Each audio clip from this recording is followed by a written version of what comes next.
أعوذ بالله من الشيطان الرجيم. بسم الله الرحمن الرحيم. الحمد لله رب العالمين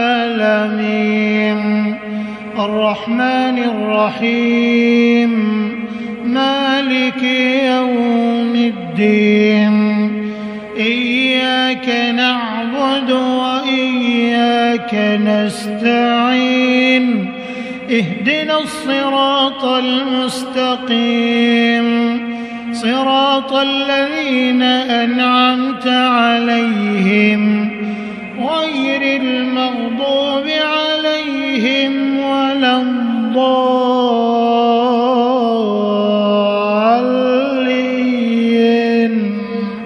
آمين. السلام عليكم ورحمة الله تعالى وبركاته. أعوذ بالله من الشيطان الرجيم. بسم الله الرحمن الرحيم. الحمد لله رب العالمين. اللهم صل على سيدنا محمد عدد ما في علم الله صلاة دائمة بدوام ملك الله. الله صافي الله كافي الله وافي ربي معافي. أما بعد، فقد قال الله تعالى في القرآن العليم: إن أول بيت ولع للناس للذي ببكة مبارك وهدى للعالمين. وقال رسول الله صلى الله عليه وسلم: من بنى لله مسجدا بنى الله له بيتا في الجنة. صدق الله العلي العليم. அளவற்ற அருளாளனும் நிகரற்ற அன்புடையோனுமாகிய அல்லாஹுவின் திருநாமத்தால் ஆரம்பிக்கின்றேன். அருமையான பெரியோர்களே, சகோதரர்களே, நாமெல்லாம் புனிதமான தினம் ஜும்மாவுடைய தினத்திலே அல்லாஹுடைய ஆலயத்திலே ஒன்று கூடியிருக்கின்றோம். அல்லாஹு தஆலா கபூல் செய்வானாக. ஆமீன். அருமையானவர்களே, இந்த உலகத்திலே நம்மவர்களை மோமின்களாக முஸ்லிம்களாக படைத்து என்னுடைய அடியார்கள் என்னுடைய கட்டளைகளை நிறைவு செய்ய வேண்டும் என்று சொல்லி அல்லாஹு தஆலா நம்மவர்களை ஏவியிருக்கின்றான். அல்லாஹுடைய கட்டளையை நிறைவு செய்வதற்காக வேண்டி அல்லாஹுடைய ஆலயங்கள் உருவாக்கப்பட்டிருக்கின்றது. முதல் ஆலயமாக அல்லாஹு தஆலா எதை நிர்ணயமாக்கினான் என்று சொன்னால், மக்காவில் இருக்கக்கூடிய மஸ்ஜிதுல் ஹரம் காபத்துல்லா அல்லாஹுடைய ஆலயமாக அல்லாஹ் என்ன செய்தான்? முதலிலே அதை அங்கீகரித்தான். முதல் மஸ்ஜிது என்று சொன்னால் அல்லாஹுடைய ஆலயம், முதலிலே உருவாக்கப்பட்ட ஆலயம் எதுவென்று சொன்னால் ஹரம் ஷரீஃப், மக்காவில் இருக்கக்கூடிய அந்த மஸ்ஜிதுல் ஹரம். இதுதான் உலகத்திலேயே முதல் மஸ்ஜிது. இரண்டாவதாக அல்லாஹ் உருவாக்கிய அந்த மஸ்ஜித் எதுவென்று சொன்னால், பலஸ்தீனில் இருந்து கொண்டிருக்கக்கூடிய இப்பொழுது நம்மளுடைய சகோதரர்கள் போராடி கொண்டிருக்கின்றார்கள் அல்லவா, மஸ்ஜிதுல் அக்ஸா. அந்த மஸ்ஜிதுல் அக்ஸா தான், பைத்துல் முகத்தஸ் தான் இரண்டாவது மஸ்ஜித். மூன்றாவது மஸ்ஜித் என்று சொன்னால் மதீனாவில் இருக்கக்கூடிய மஸ்ஜித் நபவி. இந்த மூன்று மஸ்ஜிதுக்களை அல்லாஹு தஆலா சிறந்த ஒரு மஸ்ஜிதுக்களாக அங்கீகரித்திருக்கின்றான். முதல் மஸ்ஜிது மஸ்ஜிதுல் ஹராம், இரண்டாவது மஸ்ஜிது மஸ்ஜிதுல் அக்ஸா பைத்துல் முகத்தஸ், மூன்றாவது மஸ்ஜிது மதீனாவில் இருக்கக்கூடிய மஸ்ஜித் நபவி. இந்த மூன்று பள்ளிகளை விட சிறந்த பள்ளிகள் உலகத்தில் எங்கேயுமே இல்லை என்று சொல்லும் அளவுக்கு அல்லாஹு தஆலா அந்த பள்ளிகளை சிறப்பான பள்ளிகளாக ஆக்கியிருக்கின்றான்.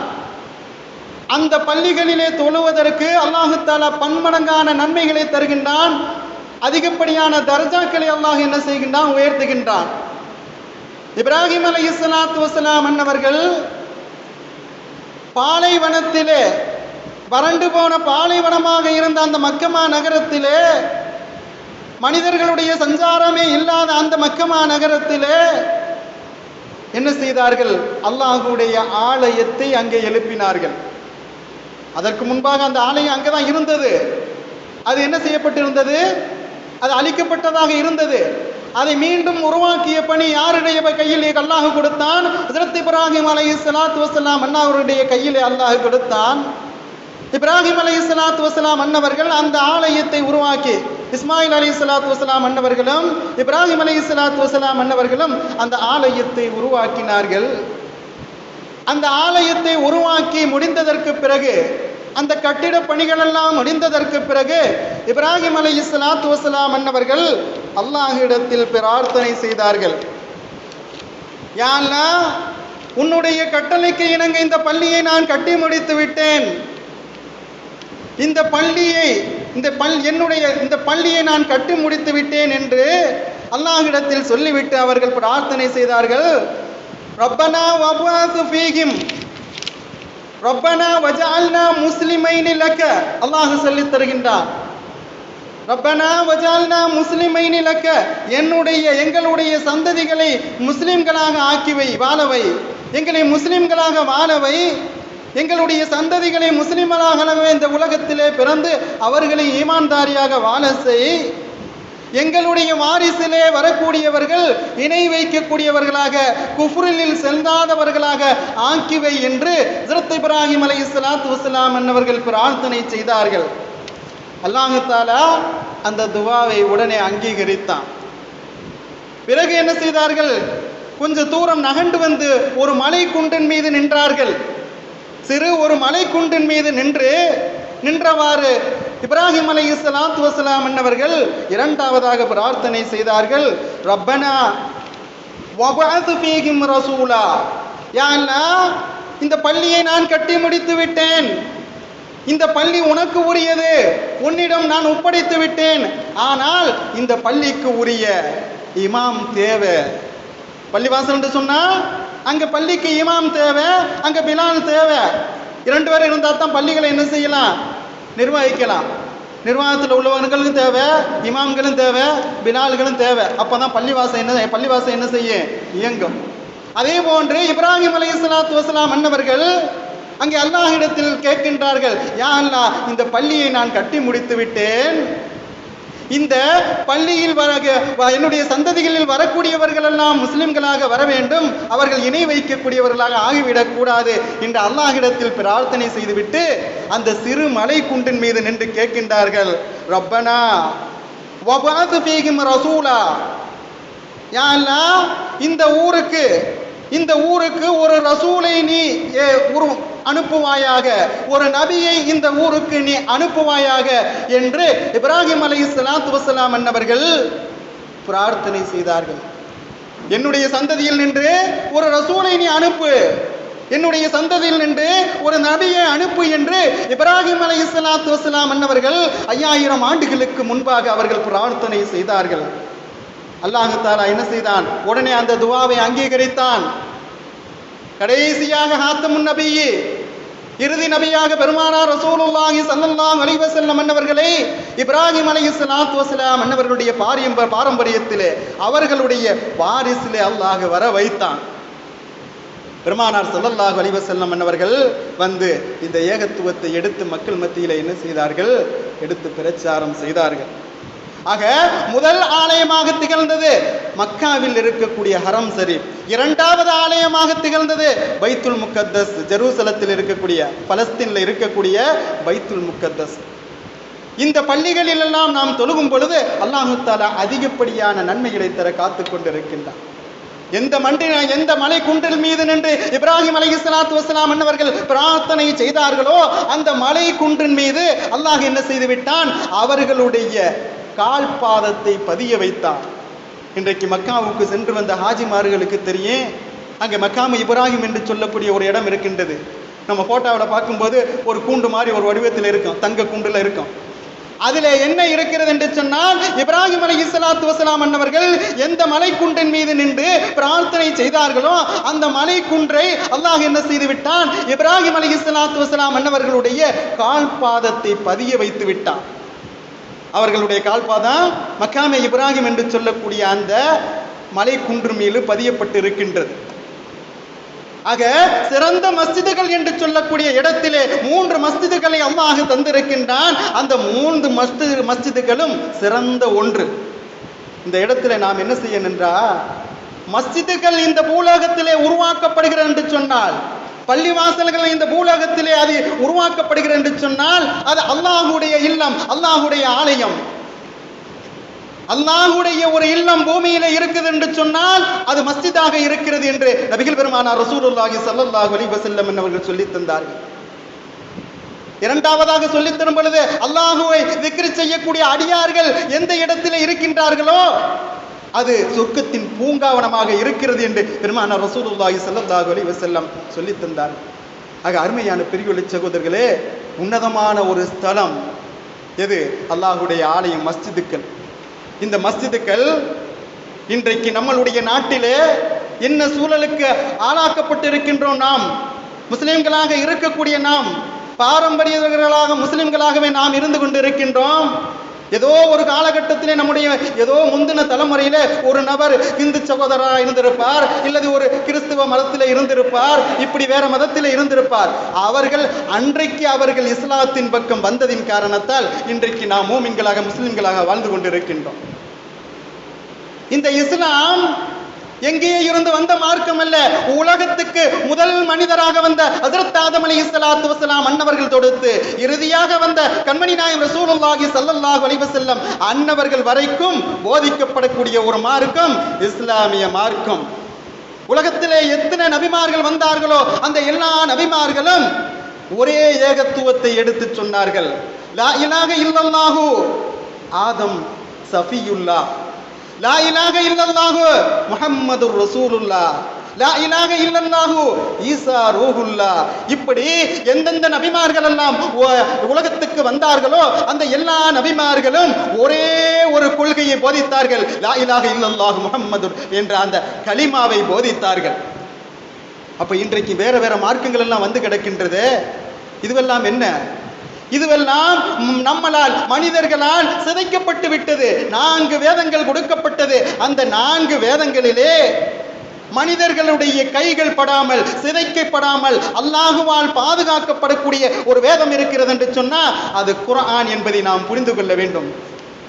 தௌராத்து வேதத்தை எடுத்து பார்த்தாலும் சரி, இன்ஜீல் வேதத்தை எடுத்து பார்த்தாலும் சரி, எல்லா வேதங்களிலும் மனிதர்களுடைய கையாடல், மனிதர்களுடைய திருத்தங்கள் ஏற்பட்டு விட்டது.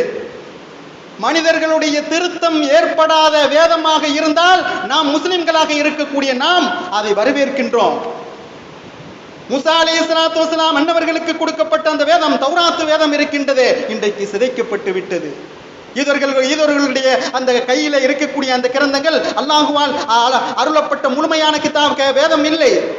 அதே மாதிரி கிறிஸ்தவ சகோதரர்கள் இருக்கின்றார்கள், அவர்களிடத்தில் இருக்கக்கூடிய பைபிள் இருக்கிறது என்று சொன்னா அந்த பைபிள் என்ன செய்யல, அல்லாஹுவால் கொடுக்கப்பட்ட முழுமையான வேதமாக இல்லை. அதன் காரணத்தால் ஆனால் நாம் மூசா அலைஹிஸ்ஸலாத்து வஸலாம் அன்னவர்களை ஏற்றுக்கொண்டிருக்கின்றோம், நாம் ஈசா அலைஹிஸ்ஸலாத்து வஸலாம் அன்னவர்களை ஏற்றுக்கொண்டிருக்கின்றோம். இறுதியாக வந்த பெருமானார் ரசூலுல்லாஹி ஸல்லல்லாஹு அலைஹி வஸல்லம் அன்னவர்களுடைய உம்மத்தாக இருக்கின்றோம். ஆனால் மனிதர்களுடைய கையாடல், மனிதர்களுடைய அந்த கை திருத்தல் ஏற்படாத வேதம் ஒன்று இருக்கிறது என்று சொன்னால் அது குர்ஆன் என்பதை புரிந்து கொள்ள வேண்டும். அது கியாமத்து நாள் வரைக்கும் அல்லாஹ் பாதுகாத்துக் கொண்டிருப்பான். அருமையான பெரியவர்களே, சகோதரர்களே, அல்லாஹ்வுடைய ஆலயங்கள் 600 ஆண்டுகள் பழமை வாய்ந்த பாபர் மஸ்ஜித். இந்த பள்ளி வாயல்களை பற்றி அல்லாஹ் சொல்லித் தரும் பொழுது குர்ஆன் ஷரீஃபிலே சொல்லித் தருகின்றார்கள். அல்லாஹ் பேசுகின்றான், அல்லாஹுடைய சின்னங்களாக மஸ்ஜிதுகள் திகழ்கின்றது, பள்ளி வாயல்கள் இருக்கின்றதே அது அல்லாஹுடைய சின்னங்கள். உலமா பெருமக்கள் இருக்கிறார்கள் என்று சொன்னால் அவர்கள் அல்லாஹுடைய சின்னங்களாக இருந்து கொண்டிருக்கின்றார்கள். குர்ஆன் இருக்கிறது என்று சொன்னால் அல்லாஹுடைய சின்னமாக இருக்கின்றது என்று அல்லாஹ் குர்ஆன் ஷரீஃபிலே சொல்லித் தருகின்றான். ஒவ்வொரு பள்ளி வாயிலும் அல்லாஹுடைய சின்னம் என்பதை நாம் மறந்துவிடக் கூடாது. பழமை வாய்ந்த ஒரு மஸ்ஜித் அயோத்தியில் இருக்கக்கூடிய அந்த பாபர் மஸ்ஜிது நாமெல்லாம் அறிந்த ஒரு நிகழ்வு. நம்மளுடைய கண் முன்னால் தகர்க்கப்பட்டது, அது இடிக்கப்பட்டு கோர்ட்டில் நின்று வாதாட்டத்தில் என்ன செய்யப்பட்டது? கடைசியாக தீர்ப்பு அவங்களுக்கும் இல்லை நமக்கும் இல்லை, சாதகம் இல்லாம ஒரு பொதுவான தீர்ப்பை என்ன செஞ்சிட்டாங்க? வழங்கிட்டாங்க. நம்ம ஏத்துக்கிட்டோம். அருமையான பிரிவு சகோதரர்களே, ஆனால் அந்த அல்லாஹ்வுடைய ஆலயம் இடிக்கப்பட்டதே அந்த இடத்திலே யார் இடிப்பதற்கு காரணமாக இருந்தார்களோ அவர்கள் கோயில் கட்ட வேண்டும் என்று முடிவுக்கு வந்தார்களே, அதே இடத்திலே கோயில் கட்டி இருக்கிறார்களா என்று பார்த்தால் கட்டவில்லை. ஏன்? அல்லாஹ் பாதுகாப்பான். அல்லாஹ் இங்கே நம்மளுடைய மார்க்க வல்லுநர்கள் பேசும் பொழுது சொல்லித் தரும் பொழுது, ஒவ்வொரு பள்ளி வாயிலும் அல்லாஹ்வுடைய ஆலயம், ஒவ்வொரு பள்ளி வாயில்களும் ஒரு நபர் கட்டுகிறார் என்று சொன்னால் அவர் கட்டி முடித்ததற்கு பிறகு நான் இதை வக்ஃப் செய்து விட்டேன். வக்ஃப் என்ற அந்த வார்த்தைக்கு அரபி பதத்துக்கு ஸ்டாம்ப், நிறுத்துதல் என்ற பொருள். வக்ஃப் என்று சொன்னா நிறுத்துதல், ஸ்டாம்ப் என்று பொருள். இப்ப இந்த பள்ளியை நாம் கட்டுகிறோம் என்று சொன்னால் ஒரு நபராக நின்று நாம் கட்ட முடியும், அல்ல எல்லா சகோதரர்களுடைய உறுதுணையை வைத்து இந்த பள்ளியை நாம் உருவாக்க முடியும். அப்படி உருவாக்கி முடித்துவிட்டு கடைசியாக அந்த பள்ளியை நாம் என்ன செய்ய வேண்டும்? வக்ஃப் செய்ய வேண்டும். அல்லாஹுக்காக இந்த பள்ளியை நான் அர்ப்பணம் செய்து விட்டேன், அல்லாஹுக்காக இந்த பள்ளியை நான் அல்லாஹ்விடத்தில் ஒப்படைத்து விட்டேன். இனிமே எனக்கும் என்னுடைய வாரிசுக்கும் இந்த பள்ளி வாசலில் தனிப்பட்ட உரிமைகள் இல்லை, இது அல்லாஹ்வுடைய பள்ளி என்று சொல்லி ஒவ்வொரு அடியார்களும் ஒப்படைக்க வேண்டும். அப்படி ஒப்படைக்கப்பட்டதுதான் மஸ்ஜிது, பள்ளிவாசல்கள். இந்த பள்ளிவாசல்களை தான் அல்லாஹ்வுடைய சின்னங்கள் என்பதாக அல்லாஹ் சொல்லி தருகின்றான். இன்றைக்கு பாருங்க, ஒவ்வொரு பள்ளிவாசலை இடிச்சு பார்க்க வேண்டியது, அங்க சிலை இருக்குன்னு சொல்ல வேண்டியது, எங்கள்கிட்ட பள்ளிவாசல் என்ன செய்ய வேண்டிய இருக்க வேண்டியது. அருமையான பெரியுள்ள சகோதரர்களே, இதுவெல்லாம் சில கயவர்கள் செய்யக்கூடிய காரியம் என்பதை நாம் புரிந்து கொள்ள வேண்டும். மதக்கலவரத்தை உருவாக்க வேண்டும், ஒற்றுமையாக இருக்கக்கூடிய சமூகத்தை பிரிக்க வேண்டும் என்ற நோக்கத்திலே செய்யக்கூடிய சில கயவர்கள் என்ன செய்து கொண்டிருக்கின்றார்கள்? இன்றைக்கு அந்த பள்ளி வாயில்களே வரலாற்று ரீதியாக நிரூபிக்கப்படாத ஒரு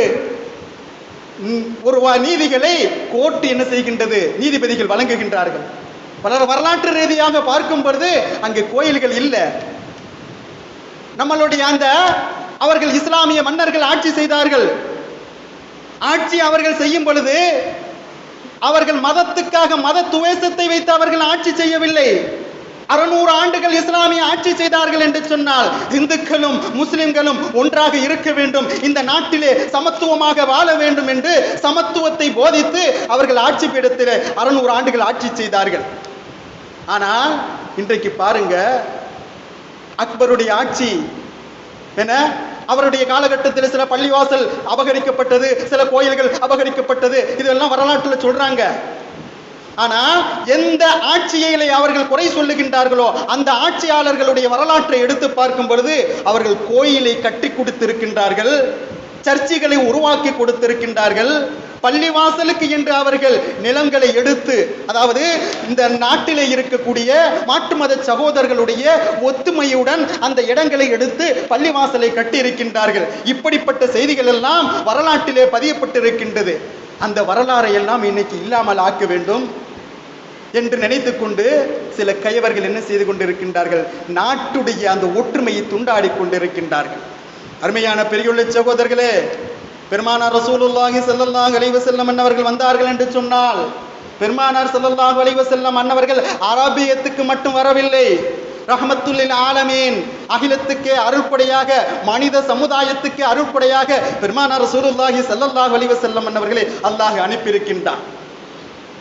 பெருமானார் ரசூலுல்லாஹி ஸல்லல்லாஹு அலைஹி வஸல்லம் அன்னவர்கள் எந்த காலகட்டத்திலே அங்கே இஸ்லாமிய மார்க்கத்தை எடுத்து பிரச்சாரம் செய்தார்களோ அதே காலகட்டத்திலே இந்தியாவிற்கு இந்த இஸ்லாமிய மார்க்கம் நுழைந்து விட்டது. இன்றைக்கு வரலாறு பேசிக் கொண்டிருக்கின்றது, வரலாறிலே நிரூபிக்கப்பட்டிருக்கின்றது. கேரளாவிலே இருக்கக்கூடிய அந்த, அதாவது கேரளாவில் இருக்கக்கூடிய அந்த ஊர்ல மாலிக் பின் தீனார் என்ற ஒரு சஹாபி வந்தார். அந்த சஹாபி வருகையின் மூலியமாக இஸ்லாம் என்ன செய்யப்பட்டது? இங்கே வளர்ந்து ஓங்கியது. அப்படி அந்த நேரத்தில் பெருமானார் ரசூலுல்லாஹி ஸல்லல்லாஹு அலைஹி வஸல்லம் அன்னவர்களுடைய காலத்திலே கேரள மாநிலத்தில் இருக்கக்கூடிய கொடுங்கலூர் என்று சொல்லக்கூடிய அந்த ஊரிலே ஒரு பள்ளிவாசல் கட்டப்பட்டு இருக்கின்றது. அதுதான் இந்தியாவிலே முதல் மஸ்ஜித். தமிழகத்திலே இந்தியாவிலே முதல் மஸ்ஜித் எது? கொடுங்கலூர்ல இருக்கக்கூடிய மஸ்ஜிது. அது முதல் மஸ்ஜிது வரலாற்று ரீதியாக பார்க்கும் பொழுது. அதே காலகட்டத்திலே எங்க நம்மளுடைய ஏரியா காயல் பண்டத்திலேயே என்ன செய்யப்பட்டிருக்கிறது? சில ஆண்டுகளுக்கு பிறகு ஒரு பள்ளிவாசல் உருவாக்கப்பட்டிருக்கின்றது. அதே காலகட்டத்திலே கீழக்கரையிலும் ஒரு பள்ளிவாசல் உருவாக்கப்பட்டிருக்கின்றது. இது எந்த காலகட்டம் என்று சொன்னால் பெருமானார் ரசூலுல்லாஹி ஸல்லல்லாஹு அலைஹி வஸல்லம் அவர்கள் மக்காவிலே வாழ்ந்து கொண்டிருந்தார்கள் அல்லவா? அந்த காலகட்டத்திலே கொடுங்கலூரில் இருந்து கேரளாவில் இருந்து சேரமான் கேட்டிருப்போம் நம்ம எல்லாம். சேரமான் பெருமாண்டு அவருடைய வரலாறு என்ன செய்யப்பட்டிருக்கின்றது? பதிவாக்கப்பட்டிருக்கின்றது. அந்த சேரமான் பெருமான் என்ன செய்தார்? அங்கே அரேபியாவுக்கு சென்றார். அரேபியாவுக்கு சென்று பெருமானார் ஸல்லல்லாஹு அலைஹி வஸல்லம் அவர்களை பார்க்க வேண்டும் என்று சென்றார். அங்கே சென்று நபி அவர்களை சந்தித்து அவர் இஸ்லாத்தை ஏற்றுக்கொண்டார். நபி அவர்களை பார்த்து இஸ்லாத்தை ஏற்றாதா அல்லது பார்க்காம ஏற்றாரா? அதில் அப்படி அந்த கருத்து வேறுபாடு வைக்கிறாங்க அந்த வரலாற்றுல. ஆனால் இஸ்லாத்தை ஏற்றுக்கொண்டார். இஸ்லாத்தை ஏற்றுக்கொண்டதற்கு பிறகு அவர் மட்டுமில்லை, அவரோட ஒரு 40 பேர் போயிருக்காங்க ஒரு குழுவாக. அங்கே இருந்து என்ன செய்கின்றார்? அவர் திரும்புகிறார், தன்னுடைய நாட்டுக்கு திரும்புகின்றார். அப்படியே வரும் பொழுது அந்த நேரத்தில் அந்த கப்பல் துறைமுகம் எங்க இருந்தது என்று சொன்னால், இன்றைக்கு கத்தார் நாடு என்று இருக்கின்றது அல்லவா? அந்த கத்தார் நாட்டில் தான் அந்த துறைமுகம் இருந்தது. அங்கே வருகின்றார். அங்கே வரக்கூடிய தருவாயிலே அவர் நோய்வாய்ப்பட்டு அங்கே இறந்து விடுகின்றார். அப்பொழுது அவருடைய அவர் கூட சென்ற அந்த 40 பேர்ல என்ன செய்கின்றார்கள்? சொல்லி இருந்தார், நீங்கள் ஊருக்கு சென்று ஒரு பள்ளிவாயலை உருவாக்குங்கள், அங்கே உள்ளவர்களிடத்தில் இஸ்லாத்தை எடுத்து சொல்லுங்கள் என்று சொல்லி அவர் சொல்லிவிட்டு அங்கே மரணம் அடைந்து விட்டார். இன்றைக்கு கத்தார் நாட்டுக்கு போனோம்னு சொன்னா அந்த சேரமான் பெருமாளுடைய கபரை நாம் பார்க்க முடியும். அவர் அப்துல்லா என்ற பெயர் மாற்றப்பட்டு அங்கே அப்துல்லா இல்ல தாஜுத்தீன் என்ற பெயர் மாற்றப்பட்டு அங்கே அவருடைய மக்பரா இன்றைக்கும் இருந்து கொண்டு இருக்கின்றது. ஆக பெருமானார் ரசூலுல்லாஹி ஸல்லல்லாஹு அலைஹி வஸல்லம் அவர்கள் எந்த காலகட்டத்திலே அங்கே மக்காவிலே மதீனாவிலே வாழ்ந்தார்களோ அதே காலகட்டத்திலே இந்தியாவுக்கு இஸ்லாம் வந்து விட்டது என்பதுதான் நிஜத்திலும் ஒன்று, நிரூபிக்கக்கூடிய வரலாறும் ஒன்று என்பதை நாம் புரிந்து கொள்ள வேண்டும். ஆக அருமையான பெரியுள்ள சகோதரர்களே, அப்பேற்பட்ட வரலாற்றுக்கு சொந்தக்காரர்கள் நாம். அவர்கள் உருவாக்கிய பள்ளி தான் இன்றைக்கு கேரள மாநிலத்தில் அந்த கொடுங்கலூர் என்று சொல்லக்கூடிய ஊரில் இருந்து கொண்டிருக்கின்றது.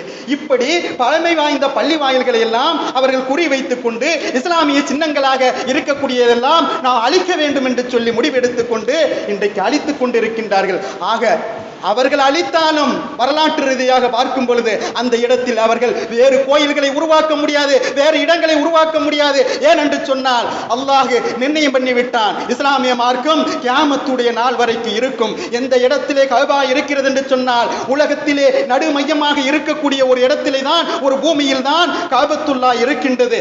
அந்த காபத்துல்லாவுக்கு நேராக, அந்த காபத்துல்லாக்கு நேராக நாம் 7 வானங்களை கடந்து நாம் பார்க்கும் பொழுது, மெஹராஜுடைய சம்பவத்தை அந்த வரலாறை நான் உங்களுக்கு போன வாரம் சொன்னேன். அந்த 7 வானங்களை கடந்து பார்க்கும் பொழுது அந்த 7வது வானத்திலே இப்ராஹிம் அலைஹிஸ்ஸலாத்து வஸலாம் அவர்கள் மஸ்ஜித் மஅமூர் என்ற பள்ளியிலே இருந்தார்கள் என்று நாம் அறிந்திருப்போம். அந்த மஸ்ஜித் மாமூர் எதற்கு நேராக இருக்கிறது என்று சொன்னால், இன்றைக்கு மக்கா என்று சொல்லக்கூடிய அந்த அல்லாஹுடைய ஆலயம் காபத்துல்லா இருக்கின்றதே, அதற்கு நேராக 7வது வானத்திலே அந்த மஸ்ஜித் மாமூர் இருக்கின்றது.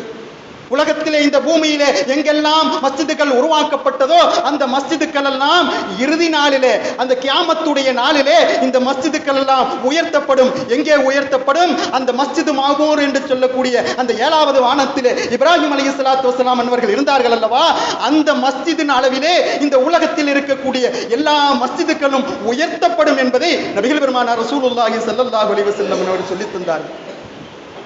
ஆக அருமையான பெரியவர்களே சகோதரர்களே, மஸ்ஜித் என்பது அல்லாஹுடைய ஆலயம். ஒரு ஹாஜியார் இருக்கிறாரு, ஹாஜியாரை நம்ம பார்க்க போகணும்னு சொன்னா அவருடைய வீட்டுக்கு போகணும். ஹாஜியாருடைய உறவினர் இருக்கிறாண்டா அவரை போய் பார்க்கணும்டா அவருடைய வீட்டுக்கு போகணும். அல்லாஹுவை நாம் சந்திக்க வேண்டும், அல்லாஹுவிடம் நாம் உரையாட வேண்டும், அல்லாஹுடைய கலாமை கேட்க வேண்டும் என்று சொன்னால் நாம் மஸ்ஜிதுடைய தொடர்பு உடையவர்களாக இருக்க வேண்டும், தொழுகையை பேணுதலாக தொழக்கூடிய அடியார்களாக இருக்க வேண்டும். அல்லாஹுடைய ஆலயத்துக்கு நாம் வந்துவிட்டால் அல்லாஹ் நம் மீது என்ன செய்துகின்றான்? பொறுப்பேற்று ஏற்றுக் கொள்ளுகின்றான். நமக்கு பாதுகாவலனாக அல்லாஹ் இருக்கின்றான். ஆக அருமையான பெரிய சகோதரர்களே, நாம் உன்னதமான பாரம்பரியத்துக்கு சொந்தமானவர்கள். நம்மளுடைய வரலாற்றை அழிக்க முடியாது.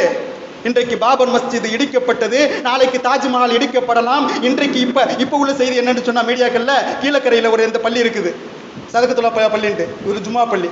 அந்த பள்ளியை இப்ப என்ன செய்யணுமா, இடிக்கணுமா. இப்படி பழமை வாய்ந்த பள்ளிகள், நாளைக்கு காயல் பண்ணத்துல வந்து 1000 கால் பள்ளின்னு இருக்குது, பழமை வாய்ந்த பள்ளி. அதையும் வந்து பார்த்துட்டு இந்த கட்டடங்கள் தான் கோயில் மாதிரி இருக்குது. இது வந்து நம்மளுடைய சிந்தனைக்கு கேட்க விளங்க முடியுதா? அன்றைய காலகட்டத்திலே கோயிலுடைய அமைப்புல பள்ளி வாயிலை கட்டினார்கள். அதுதான் அந்த சிற்பக்கலையில உள்ளது. இது வந்து கோயில் மாதிரி கட்டப்பட்டு இருக்குன்னு சொன்னா கோயில் அபகரிச்சோம்னு அங்க அர்த்தம் இல்லை. நம்ம இஸ்லாமிய அந்த மன்னர்கள் என்ன செய்தார்கள், அவர்கள் வந்தார்கள் என்று ஆட்சி செய்தார்கள் என்று சொன்னா, அவர்கள் இந்து சகோதரர்களுக்கும் கிறிஸ்தவர்களுக்கும் வழிபாடு தலங்களை உருவாக்கி கொடுத்ததாக தான் வரலாறு பேசுகின்றது. இன்றைக்கு பாருங்க எத்தனை பள்ளி வாயில்கள். நாளைக்கு தாஜ்மஹால், நாளைக்கு கீழக்கரையில் இருக்கக்கூடிய பள்ளி, அடுத்தது காயல்பணத்தில் உள்ள பள்ளி. இப்படியே ஆரம்பமாக வந்த பள்ளி கொடுங்கல்லூர் பள்ளி, அங்க போயிட வேண்டியது. இது எப்ப கொடுங்கல்லூர்ல உள்ள பள்ளி எப்ப உள்ளது?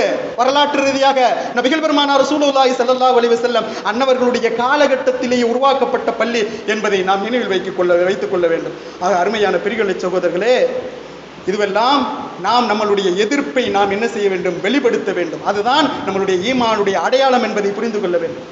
பள்ளிகள் இடிக்கப்படுகிறது என்று சொன்னால், இந்த பள்ளிகளை நிர்வகிக்கக்கூடிய நிர்வாகிகளும் இந்த ஊரில் இருக்கக்கூடிய இமாம்களும் பிலால்களும் இருக்கிறோம் என்று சொன்னால், அந்த பள்ளிகள் என்ன செய்யும், சரியாக இயங்கி கொண்டு இருக்கும். இதுக்கு பொறுப்புதாரி யாரு? ஊர்ல உள்ள மக்கள், நம்ம எல்லாரும் தான். அதே போன்று ஈமான்தாரியாக முஸ்லிம்களாக வாழக்கூடிய அனைவர்களும் பள்ளி வாசல்களுக்கு உரிய பொறுப்புதாரிகள். ஆக நம்மளுடைய அந்த எதிர்ப்புகளை நாம் என்ன செய்ய வேண்டும், வெளிப்படுத்த வேண்டும். முடிந்த அளவு நமக்கு எது முடியுமோ அந்த அளவுக்கு நாம் போராட வேண்டும். அதுக்கு மேல அல்லாஹ்வுடைய கையில். இப்ப பாபர் மஸ்ஜித் இடிக்கப்பட்டுருச்சு, அந்த ஒரு பள்ளி வாசல் இடிக்கப்பட்டது. யாருனால இடிக்கப்பட்டது? அந்த கயவர்கள், அதாவது கயவர்கள், அந்த இந்துக்களால் அழிக்கப்பட்டது. பல்பீர் சிங் என்பது நீங்க அதெல்லாம் வரலாற்றில் பார்த்திருப்பீங்க. பல்பீர் சிங் என்று சொல்லக்கூடியவர் தான் என்ன செய்தாரு, அந்த மேலே உள்ள அந்த டூம்ல குப்பாவில் ஏறி முதல்ல உடைச்சாரு.